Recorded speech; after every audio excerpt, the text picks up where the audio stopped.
السلام عليكم ورحمة الله وبركاته. آخر تحديث لأسعار الدولار والعملات الأجنبية والعربية أمام الجنيه المصري في السوق السوداء اليوم الاثنين 22/4/2024.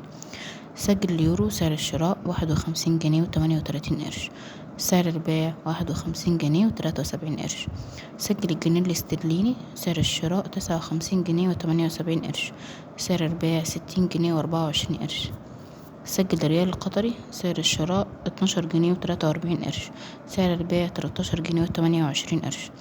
سجل الدينار الأردني سعر الشراء 67 جنيه و70 قرش، سعر البيع 68 جنيه و46 قرش. سجل الدرهم الإماراتي سعر الشراء 13 جنيه و9 قروش، سعر البيع 13 جنيه و17 قرش. سجل الدينار الكويتي سعر الشراء 152 جنيه و39 قرش، سعر البيع 157 جنيه و83 قرش. سجل الريال السعودي سعر الشراء 12 جنيه و78 قرش، سعر البيع 12 جنيه و91 قرش.